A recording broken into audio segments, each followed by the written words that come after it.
What's up, you guys, and welcome back to the second episode of Rob's Sports Center. So today, as you can see by the title, I'm gonna be breaking down the Seahawks and the Giants game from last night.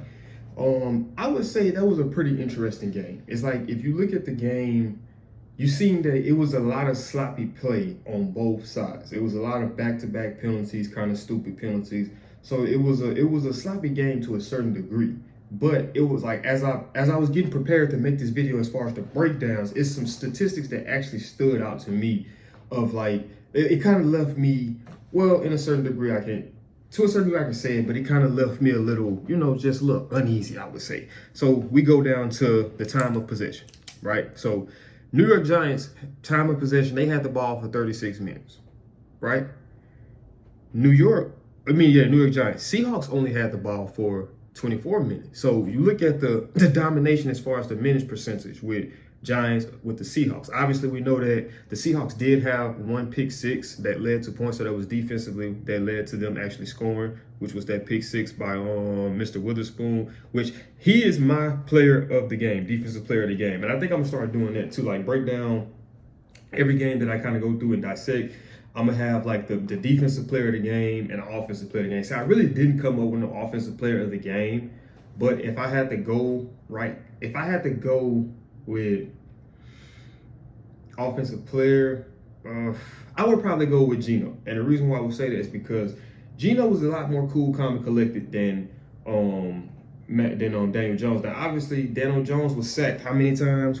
He was sacked 11 times opposed to Geno only being sacked twice. So obviously, that lets you know. So I always say, you factor in the 11 sacks, right? How many times was he knocked down? How many times did he have to get rid of the ball well before he wanted to get rid of it because he felt the pressure closing in on it? So that's something that you can kind of contribute to the turnovers.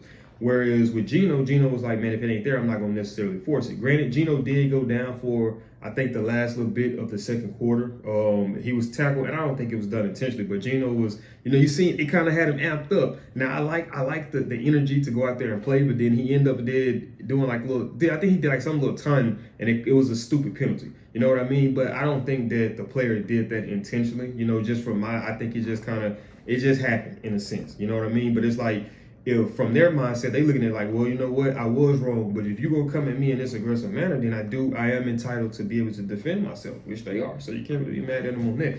But Geno, I would say, would be my offensive player of the game, just because he was more cool, calm, collected. He didn't really make turnovers. If it was there, he took it. If it wasn't, he just got rid of it. Whether it's throwing it out of bounds, or whether it's him taking it off, or whether it's like a little check down route to the running back. So if you I always have that conversation with people. It's almost like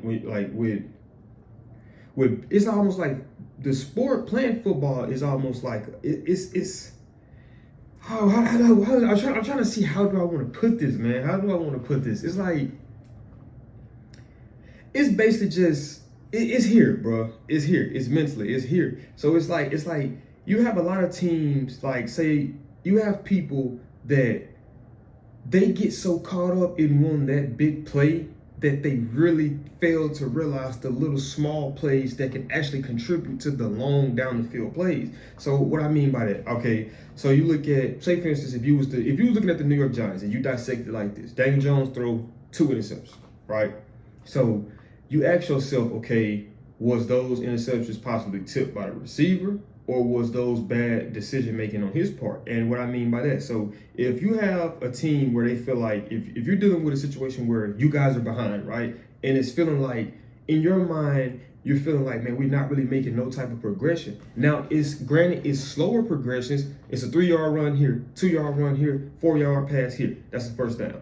5-yard pass here, 5-yard pass here. That's the first down. So it's not coming very, very quickly, but it's going. So you got to understand one thing, right? Teams, I ain't said a lot of them, but I've seen here recently, as I've become more knowledgeable of the game, you have a lot of teams that says, check this out, we're not giving you guys nothing over the top. You can cancel all of that. Anything down this field, you can cancel it. We're going to give you everything underneath, but prevent that. As long as we have good tackling, we can pretty much kind of control you guys, right? So as you do that and a team starts to work their way down the field, you start losing all that room all that room, and then you get into the red zone. Now, so the speed or the over the top factor doesn't necessarily play when you doesn't really come into play when you're in the red zone. So that's what I mean by just taking what the defenses is giving you. Stop trying to force it and stop trying to, stop trying to make something happen that's just not there and take what the defense gives you. That was big on me. But then, like I say, even if you look at third down efficiency, right? Seahawks went 3 for 12 on third. Giants went 6 for 16. You can consider that better, right? Fourth down efficiency. Seahawks was 0 for 2 on fourth down. The Giants was 2 for 4, right? You go to total plays. Giants was 74 total plays, whereas the Seahawks was 51, right? So where the punt thing kind of was a Seahawks punted 4, the Giants punted 5. And obviously you know that fourth down turnovers led to the balls, not led to no punts. You know what I mean? So you got to take that in consideration. Like I said, sloppy play of game. So it's like if you look at these statistics, bro, based off what I'm looking at, you say to yourself that you would think that this game was the complete opposite, that the Giants had the Seahawks score and the Seahawks had the Giants score. Because now you look at the penalties. So you had 8 penalties on the Seahawks that led to 74 yards. You had 6 penalties from the Giants that only led to 45 yards. You know what I mean? But then you got to take into consideration at what point did those penalties come into play? Because a penalty can be a momentum killer. You could be moving the ball very fluently, consistently, and a few penalties, it just throws the whole rhythm off of whack. So you got to think about that. So also the turnover difference. So you got where the Giants had 1 fumble loss. Seahawks didn't have no fumble loss. The Giants had 2 interceptions, which Daniel Jones threw. Seahawks didn't have no interceptions they threw. So you look at that. You look at the turnovers, and then you kind of look at if you put that into the penalty yards, right? So you look at 8 penalties on the Seahawks end, but it only resulted to 74 yards because they didn't turn the ball over. They didn't fumble. They didn't interception. The only thing that you can classify for them was a turnover on downs. You know what I mean? So you kind of can consider that. But then if you're going to consider that, you got to say the same thing with the Seahawks too, because they lost more than they attempted going forward on fourth down.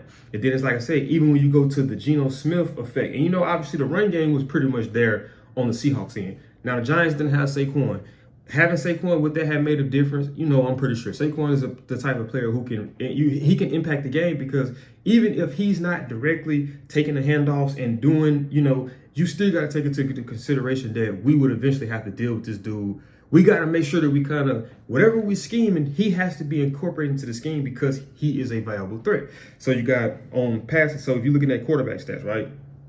Geno went 13 for 20, which means he was pretty much selective in his decision making. But that also shows you too that the offense, the running backs did their thing to a certain degree. And then, like I said, Drew Lock did come in too. I think he ended up throwing for like 60 yards. So I mean, if you take those 60 yards and add that onto Geno's 110 yards, that's 200 some yards. I don't want to do the math to sound like an idiot, but that's 200 some yards plus a touchdown, which Drew Lock didn't throw a touchdown. So if you go to Daniel Jones statistics, you go 27 for 34. Now in my mind, the completion percentage was not bad at all, 27 for 34. So out of 34 passes, you completed 27 of them. That's phenomenal percentage. But, and I'm not even looking at the yards, where he only had 203 yards passing. It's those interceptions, and it's the interceptions that could have been avoided. So it's like if you look at the play before Witherspoon had that pick 6 at the in the red zone. So check this out.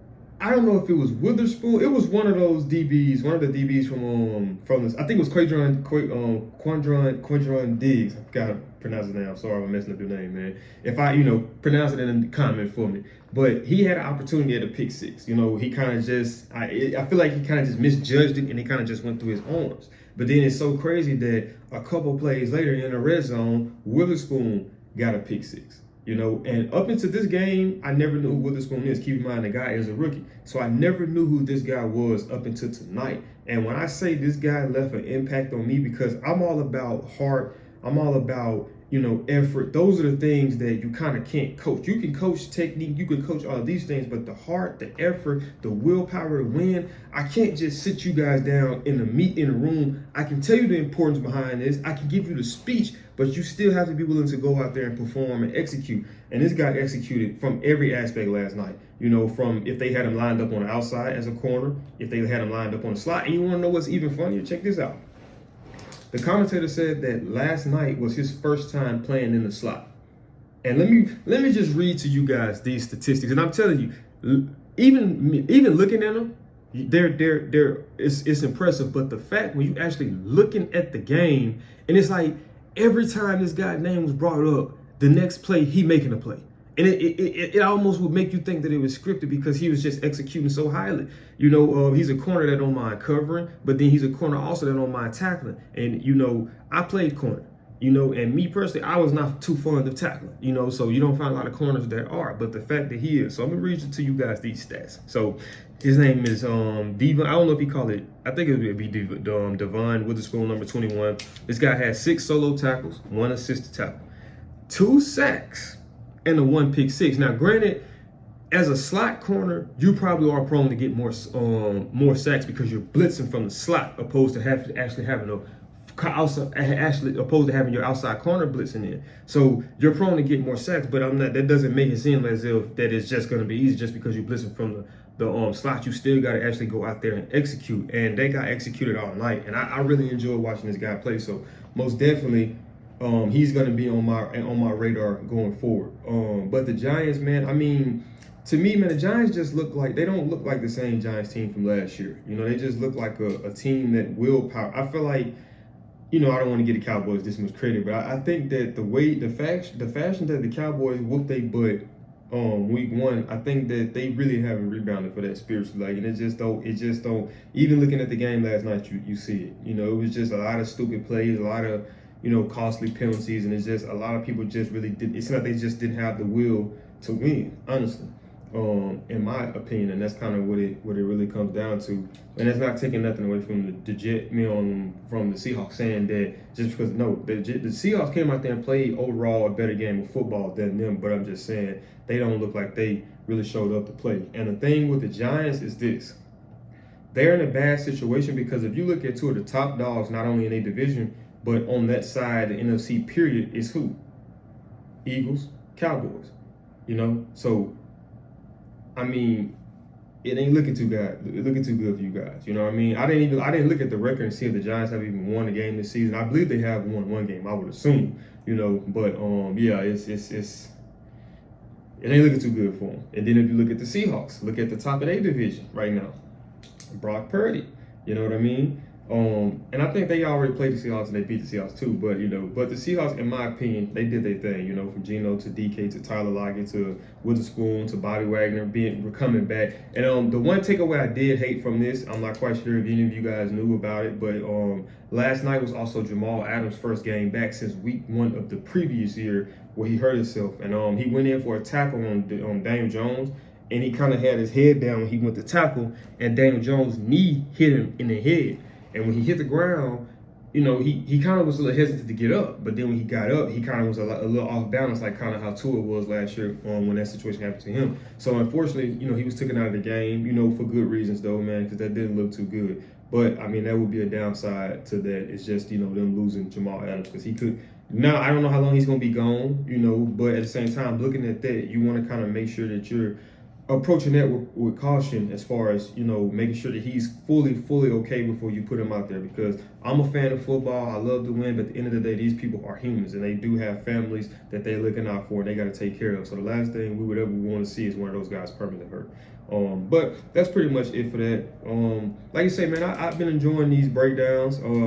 Now, obviously, I'm not going to be able to break down every single team. Monday night games are a little easier because it's only one. Thursday is a lot easier because it's only one. Then Sundays, you know, I'm a Saints fan, so theirs would be one. But then I will break down other teams. You know, you guys just kind of communicate with me in the comments, and whoever you want me to break down. Now, if I got you guys saying, hey, I want you to break down this team, I'm going to have to get some work. I'm going to have to get it going, you know? So just make sure that you communicate with me down there in the comments. But if you did enjoy this video, man, do me a big favor, man. Smash that thumbs up button. Also, if you're new to the channel, make sure you subscribe. When you subscribe, click that post notification bell where you'll be notified on all things Rob Sports Center. Now, you know, because I'm competing with First Take, Undisputed, and every other show, you know? So if you enjoyed this content, come back because I got a lot more coming. I'll see y'all in the next video.